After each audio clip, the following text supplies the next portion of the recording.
The Two Fellows and the Bear. Two fellows were traveling together through a wood when a bear rushed out upon them.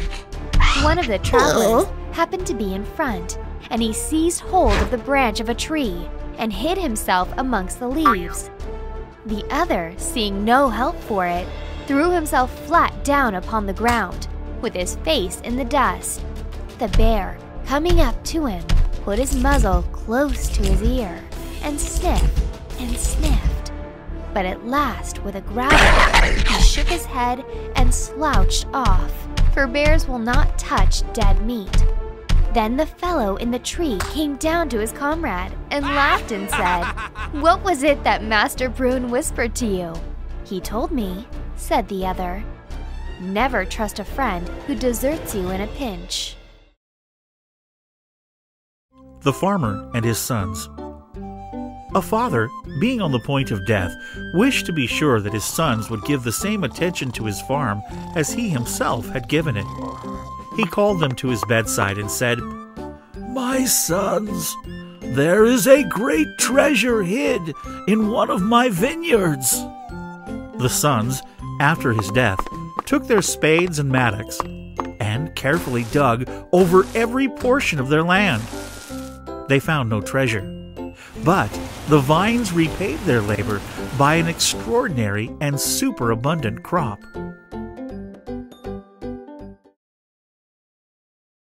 The Goose with the Golden Eggs. One day, a countryman going to the nest of his goose found there an egg all yellow and glittering. When he took it up, it was heavy as lead, and he was going to throw it away because he thought a trick had been played upon him. But he took it home on second thoughts, and soon found, to his delight, that it was an egg of pure gold. Every morning the same thing occurred, and he soon became rich by selling his eggs. As he grew rich, he grew greedy, and thinking to get at once all the gold the goose could give, he killed it and opened it, only to find nothing. Greed often overreaches itself. The Ass and His Master. An ass belonging to an herb seller who gave him too little food and too much work. One day, the ass made a petition to Jupiter to be released from his present service and provided with another master. Jupiter, after warning him that he would repent his request, caused him to be sold to a tilemaker. Shortly afterwards, finding that he had heavier loads to carry and harder work in the brick field, he petitioned for another change of master. Jupiter, telling him that it would be the last time that he would grant his request, ordained that he be sold to a tanner. As the ass found that he had fallen into worse hands, and noting his master's occupation, said, groaning, "It would have been better for me to have been either starved by one or to have been overworked by the other of my former masters than to have been bought by my present owner, who will even after I am dead tan my hide and make me useful to him. He that finds discontent in one place is not likely to find happiness in another."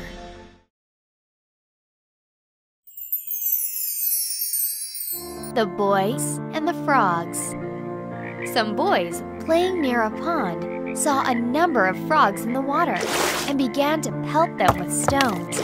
They killed several of them, when one of the frogs, lifting his head out of the water, cried out, "Pray stop, my boys!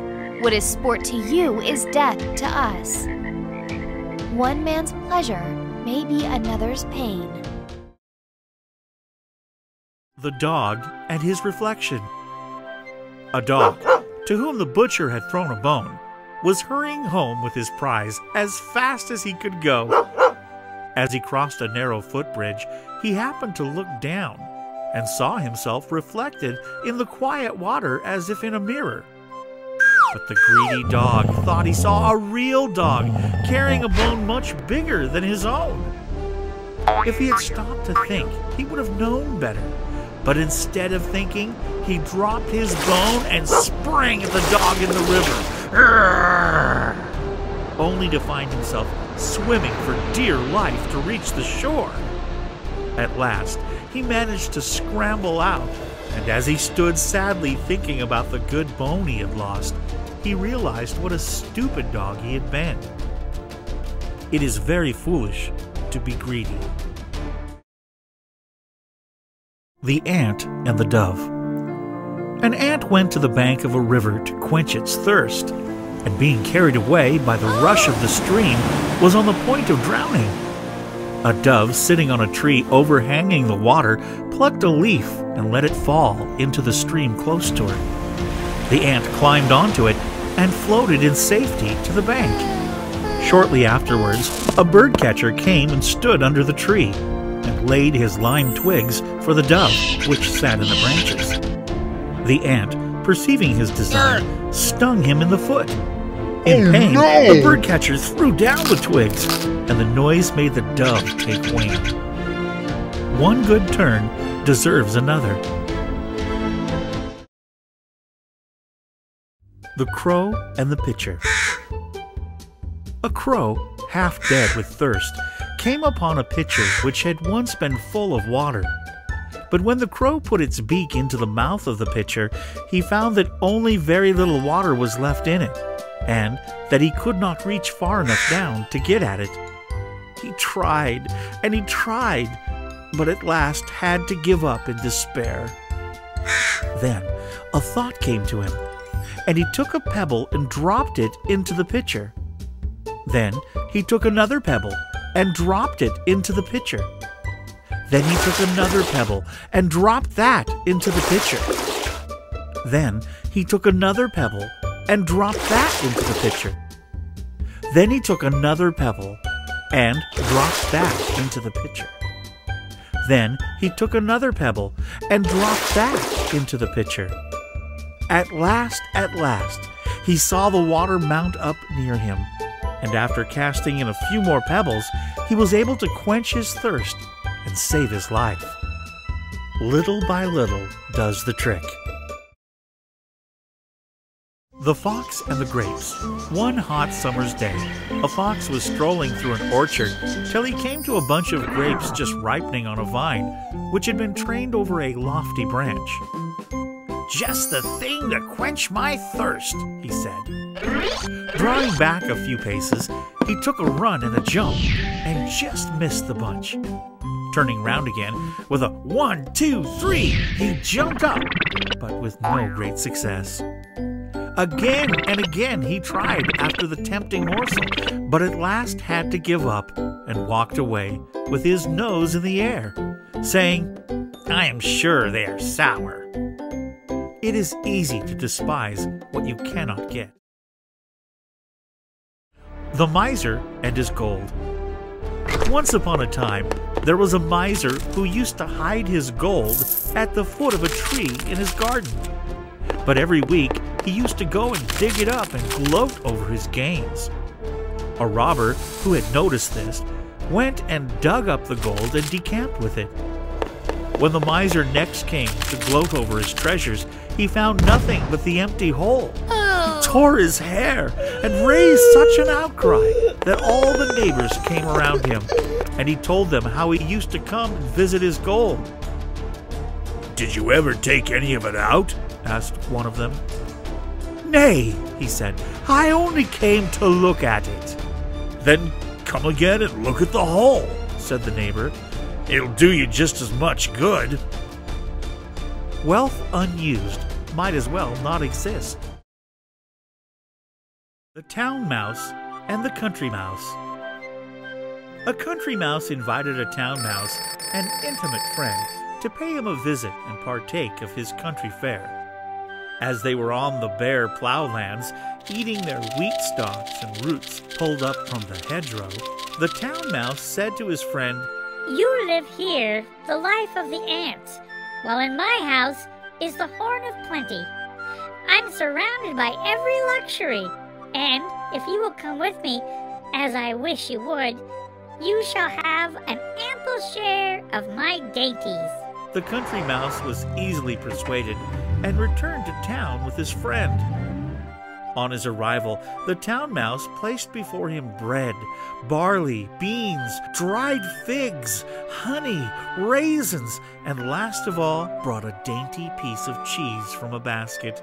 The country mouse, being much delighted at the sight of such good cheer, expressed his satisfaction in warm terms and lamented his own hard fate. Just as they were beginning to eat, someone opened the door. They both ran off squeaking as fast as they could to a hole so narrow that the two could only find room in it by squeezing. They had scarcely begun their repast again when someone else entered to take something out of a cupboard, whereupon the two mice, more frightened than before, ran away and hid themselves. At last, the country mouse, almost famished, said to his friend, "Although you've prepared for me so dainty a feast, I must leave you now to enjoy it by yourself. It is surrounded by too many dangers to please me. I prefer my bare plowlands and roots from the hedgerow, where I can live in safety and without fear."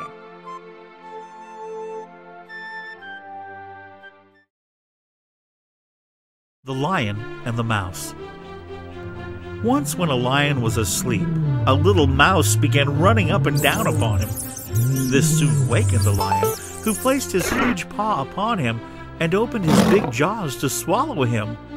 "Pardon, O king," cried the little mouse. "Forgive me this time. I shall never forget it. Who knows but what I may be able to do you a turn some of these days." The lion was so tickled at the idea of the mouse being able to help him that he lifted up his paw and let him go. Sometime after, the lion was caught in a trap, and the hunters who desired to carry him alive to the king tied him to a tree while they went in search of a wagon to carry him on.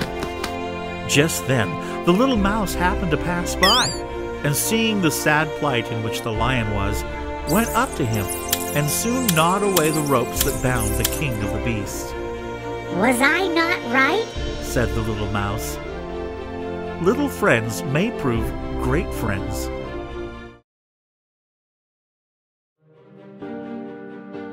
The Ass in the Lion's Skin. An ass once found a lion's skin, which the hunters had left out in the sun to dry. He put it on and went towards his native village. All fled at his approach, both men and animals, and he was a proud ass that day. In his delight, he lifted up his voice and brayed. But then everyone knew him, and his owner came up and gave him a sound cudgeling for the fright he had caused. And shortly afterwards, a fox came up to him and said, "Ah, I knew you by your voice. Fine clothes may disguise, but silly words will disclose a fool."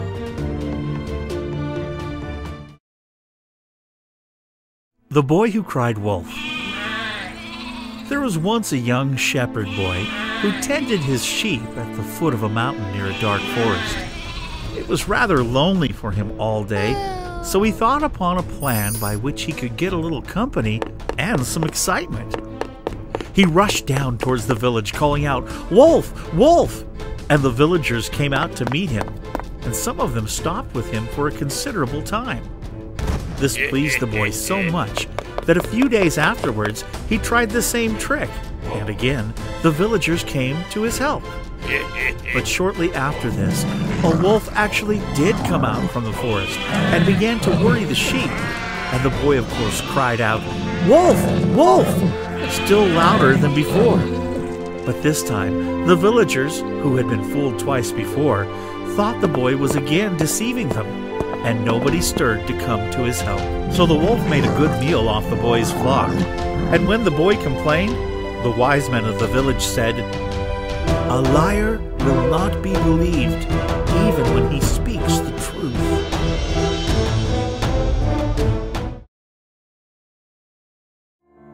The Lion, the Fox, and the Ass. An ass and a fox went into partnership and sailed out to forage for food together. They hadn't gone far before they saw a lion coming their way. at which they were both dreadfully frightened.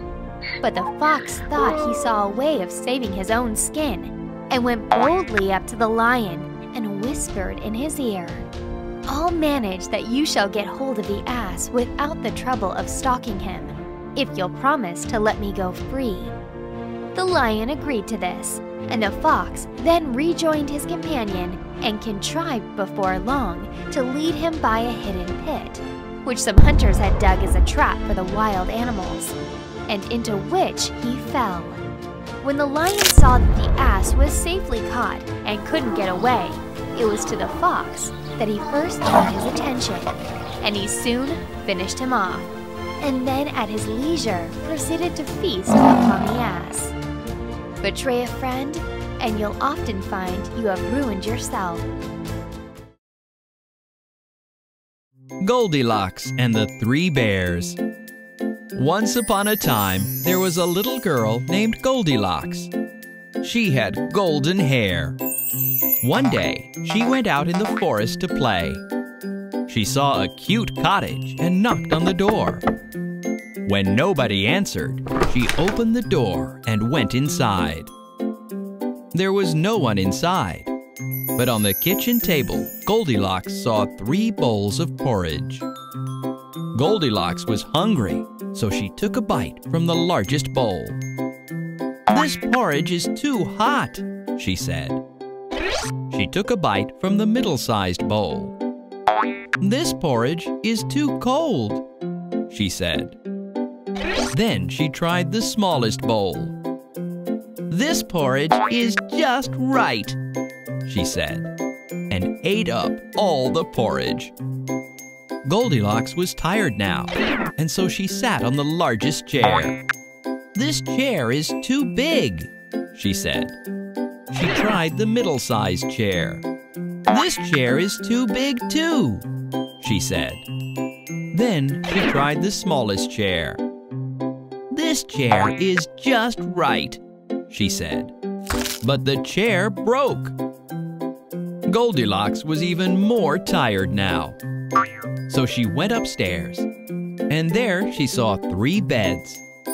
She tried the largest bed. "This bed is too hard," she said. She tried the middle-sized bed. "This bed is too soft," she said. Then she tried the smallest bed. "This bed is just right," she said, and she fell asleep. Soon, the 3 bears came home. "Someone's been eating my porridge," said Papa Bear. "Someone's been eating my porridge," said Mummy Bear. "Someone's been eating my porridge, and they finished it all," cried Baby Bear. "Someone's been sitting on my chair," said Papa Bear. "Someone's been sitting on my chair," said Mummy Bear.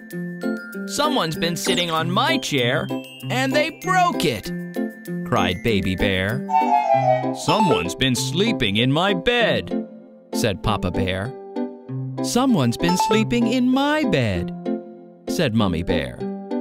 "Someone's been sleeping in my bed, and here she is," cried Baby Bear. Goldilocks woke up and saw the 3 bears. "Help!" she shouted, and ran out into the forest. She never came back again. The end. Cinderella. Once upon a time, there was a beautiful girl named Cinderella. Cinderella lived with her 2 wicked stepsisters and her wicked stepmother. They treated her very badly and made her do all the work at home. One day, they were all invited for a grand ball at the king's palace.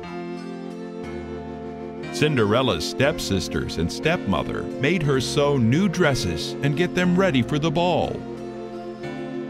But when they left for the ball, they left poor Cinderella at home alone. Cinderella was sad and began to cry. when suddenly a fairy godmother appeared. "Cinderella, I am your fairy godmother," she said. "Don't be sad. I will send you to the ball." The fairy godmother waved her magic wand, and Cinderella's old clothes changed into a beautiful party gown. The fairy godmother touched her magic wand to Cinderella's feet, and suddenly she had beautiful glass slippers. Then the fairy godmother found 6 mice playing near a pumpkin and touched them with her magic wand. And lo! The mice became 4 shiny black horses and 2 coachmen, and the pumpkin turned into a golden coach.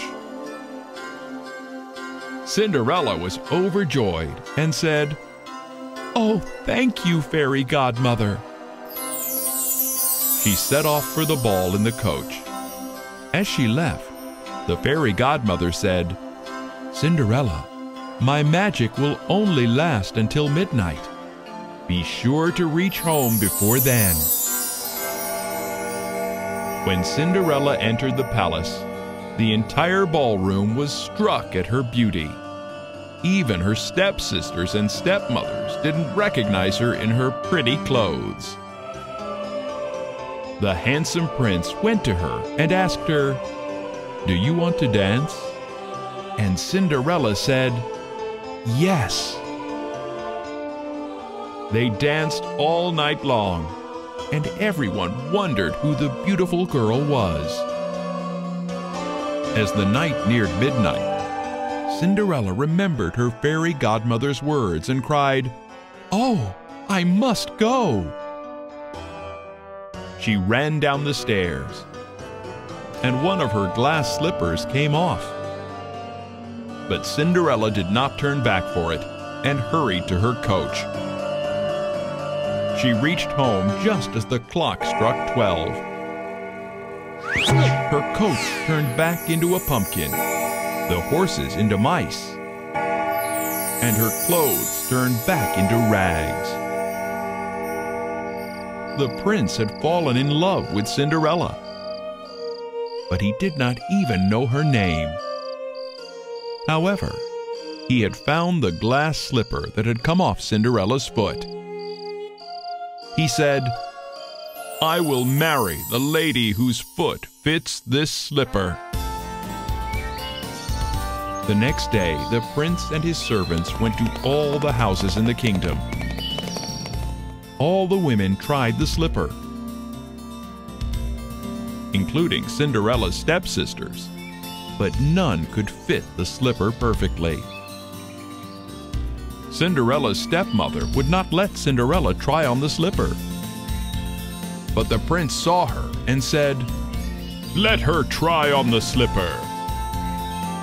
The slipper was a perfect fit on Cinderella's foot, and the prince recognized her from the ball. He married Cinderella, and they lived happily ever after. The end.